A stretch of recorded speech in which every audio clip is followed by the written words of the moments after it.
Fala, molecada, tranquilo? Copinho top aqui, roubado da minha esposa. Pô, então, ontem foi um dia bom, fui assistir Vingadores, mas eu assisti um Vingador aí raivoso ontem. Não tão raivoso, né? Até um pouco sensato. Foi a entrevista do Fernando Henrique na Globo News.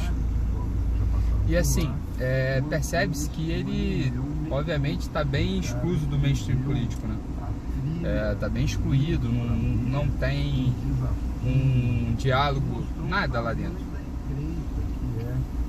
E basicamente, desde que deixou a Previdência, além de ter sido tratado como um páreo pelo PSDB durante muito tempo, a leitura do seu governo era, obviamente, contrária à leitura que vinha sendo feita do governo Lula, né? Então, enquanto o governo Lula estava super popular, obviamente a comparação imediata era em cima do governo Fernando Henrique. O Fernando Henrique ia mal. Então é uma coisa engraçada, né? No Brasil, para que alguém governe bem, a outra pessoa tem que governar mal e vice-versa. E aí o que aconteceu? O Lula deixou o governo com uma extrema popularidade, que obviamente criou um ranço ali, eu não sei até que ponto. Então havia um grande antagonismo ali entre Fernando Henrique e Lula, que não era nada trivial de se entender, né? O porquê disso e o porquê do ostracismo do Fernando Henrique. E aí você vê que ele andou brigando por algumas agendas que são mais caras a ele, né? Agendas ligadas à questão da violência contra o pobre, em cima acho que é legalização mesmo das drogas, e faz todo sentido, né? Eu já postei vídeo sobre isso, até em aulas eu falo sobre a questão de como é que o governo pode inclusive piorar a situação de todo mundo, né? Aumentando o custo social e reduzindo o bem-estar, simplesmente por querer coibir um determinado comércio, um determinado mercado, onde na realidade o governo deveria reduzir o que? As externalidades, tá certo? Se você acredita que o mercado gera externalidade, você reduz ou impõe um custo pessoal muito alto sobre aquela externalidade. Nos cigarros foram feito isso, né? Só que agora parece que estão querendo agora condenar não os cigarros, mas estão querendo reduzir o imposto para tentar reduzir o contrabando, né? Faz um certo sentido, mas de certo modo o cara que se arrisca fumando um cigarro contrabandeado provavelmente não vai continuar se arriscando. Não tenho ideia se a redução de 10, 15% ou 7% do imposto sobre o cigarro vai ter um efeito sobre a decisão de um cara que quer comprar, que tá querendo arriscar a vida na disputa do quanto mais barato melhor. Mas o ponto do vídeo, cara, 3 minutos eu não falei o ponto do vídeo. É o seguinte, falar sobre como é que é a postura do Fernando Henrique no seu vídeo, falando exatamente sobre o governo Bolsonaro, fazendo críticas boas ao governo Bolsonaro, só que ele deixa 2 falas em aberto. A primeira fala é a sua reforma da Previdência, que ele não fez. Quem fez foi o Lula e depois, posteriormente, a Dilma.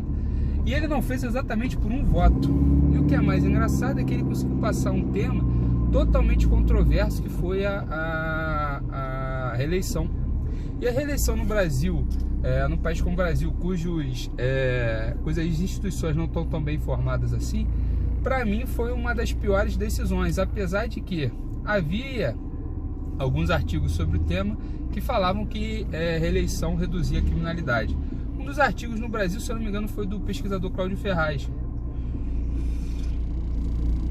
que falava sobre o tema. Na verdade, buscou dados sobre municípios que têm Tribunal de Contas, e aí descobriu que aqueles que reelegeram os seus prefeitos, né, tiveram um nível de corrupção mais baixo.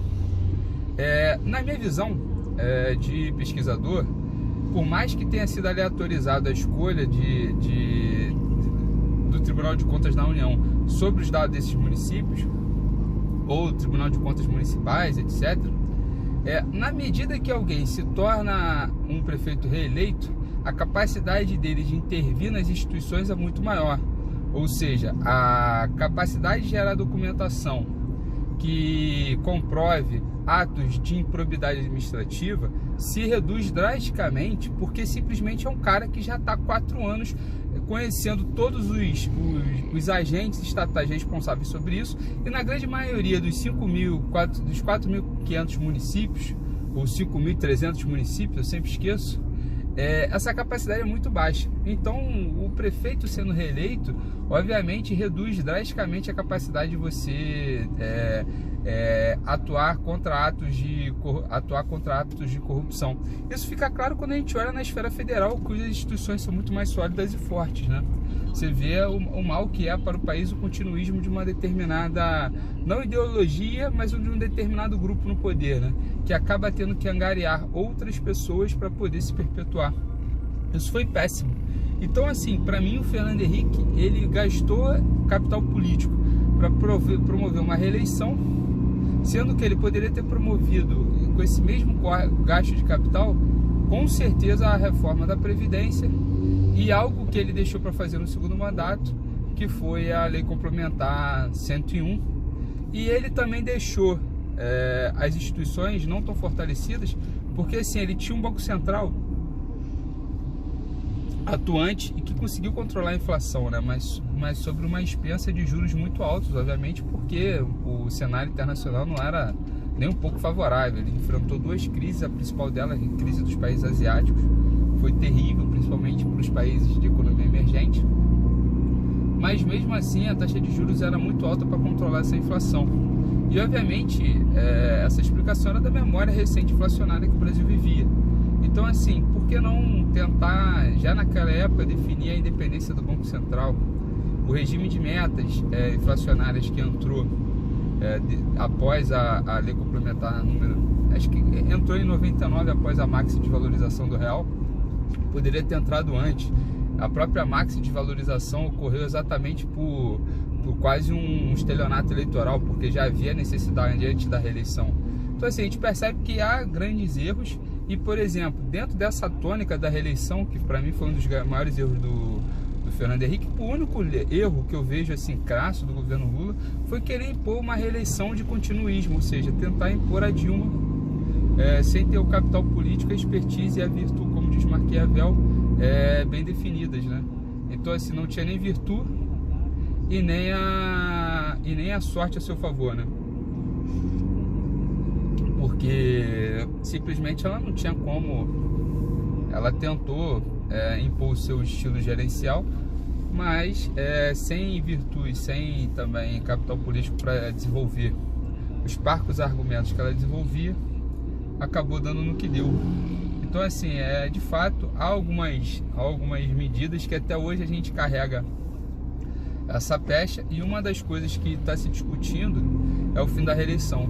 E isso aí, de fato, num país que tem instituições fracas, seria algo necessário. Obviamente vai haver aquela discussão, mas vai acabar pondo fim nas políticas do governo anterior. Bom, na realidade aí cabe ao legislativo entender se esse fim dessas políticas faz sentido ou não. A despeito do que o executivo tem uma ampla gama de graus de liberdade para mexer nas políticas anteriores, né? Vis-à-vis o que tem sido feito agora no governo Bolsonaro, que na verdade é a primeira ruptura que a gente está enfrentando dos governos social-democratas que a gente vem passando. Até o governo Michel Temer foi um governo reformista que não quis atuar nas despesas do executivo. Ele quis colocar instrumentos e arcabouços jurídicos para impor freios, para impor questões importantes sobre isso, mas ele não impôs nenhuma alteração drástica dessa política de gasto do executivo. Já o governo Bolsonaro está impondo uma agenda totalmente diferente. Então ficarmos espertos, ficarmos de olho. Infelizmente, a gente vê a fala de um ex-presidente que agora ela é vista como boa e anteriormente ela é vista como muito ruim. E eu tenho certeza que o mesmo pode acontecer com o governo Lula, na medida que você vai fazendo uma releitura. Então a gente vê como que a história é um organismo vivo, né? E a opinião das pessoas é um outro organismo vivo. Isso é para tentar tirar ainda mais o peso daquelas pessoas que acham que o certo é o certo e o errado é o errado, enxergam o mundo em preto e branco e sempre estão naquela falácia argumentativa de que ou você faz parte do problema ou você é a solução, né? Então é isso, um grande abraço a todos e bom dia.